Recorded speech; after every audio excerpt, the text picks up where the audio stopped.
Bonjour à tous, je suis Aude de Villerocher, experte auprès des femmes qui veulent continuer à prendre soin des autres tout en prenant soin d'elles-mêmes. La semaine dernière, je vous ai parlé du ton de voix lorsque l'on fait une demande à l'intérieur d'une famille. Aujourd'hui, je voudrais parler du contenu du message. Le contenu du message, ça ne va pas se traiter en une minute, hein, je vais vous donner des grandes lignes. Mais ces grandes lignes, je crois qu'il y a une chose qu'il faut absolument retenir, qui est qu'un contenu de message sera entendu à partir du moment où il parle à la personne de la personne. J'entends par là qu'il y a ce que Jacques Salomé a appelé la relation tut-tut-tut, qui est une relation qui dit à l'autre tu es comme si, tu es comme ça, tu es comme si, tu es comme ça.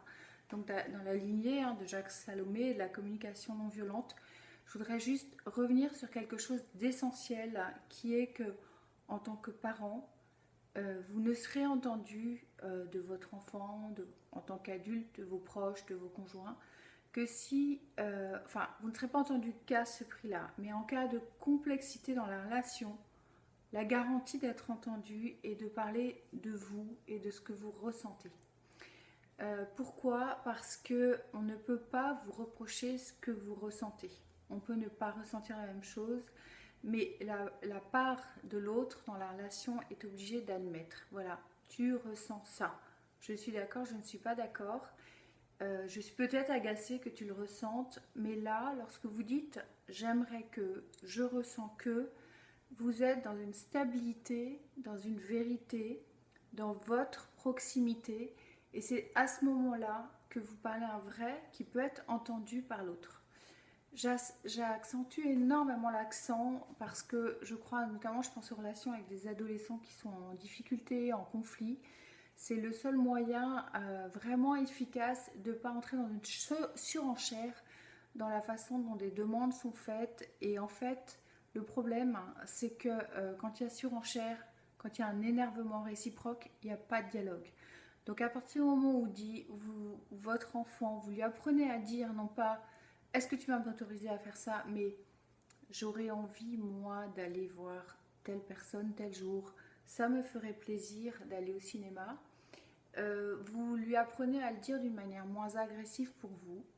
Et puis vous pouvez vous répondre que ça ne vous, je sais pas, par exemple, vous ne souhaitez pas accéder à sa demande parce que vous vous sentez en insécurité s'il est seul dans la rue un peu tard le soir, ou que vous ressentez comme une agression le fait qu'il vous pose toujours la question de devoir sortir de chez vous.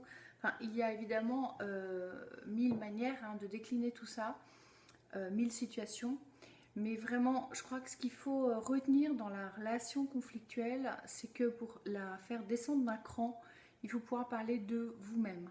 Je ressens cela quand tu me dis ça.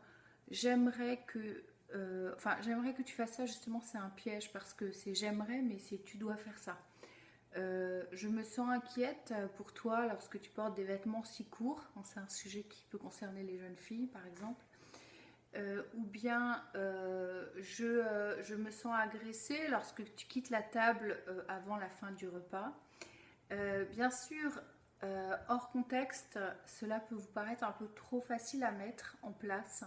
Et en même temps, vous allez voir en mettant cette façon de dire les choses qu'elles font bouger beaucoup la relation parce que au lieu d'être dans une relation figée, d'autorité, une relation où on vous attribue des réponses à des questions qui ne vous ont même pas été posées, vous êtes d'une personne à l'autre, d'un adulte à un adulte potentiel à l'autre, un adulte en développement à l'autre si c'est un adolescent. Donc s'il y a une chose à retenir, c'est je vous invite à parler pour vous lorsque vous avez besoin de quelque chose et de parler de ce que ça vous fait à vous, de l'émotion qui est rattachée à votre demande ou de l'émotion qui est rattachée à une réponse un peu brutale qui vous a été faite, parce que cette émotion-là, elle est juste impossible à remettre en cause pour l'autre. Elle existe, elle peut lui plaire, elle peut ne pas lui plaire, mais elle existe. Et donc, formuler les choses de cette façon-là vous permettra d'avancer dans le dialogue et de faire évoluer un petit peu la relation.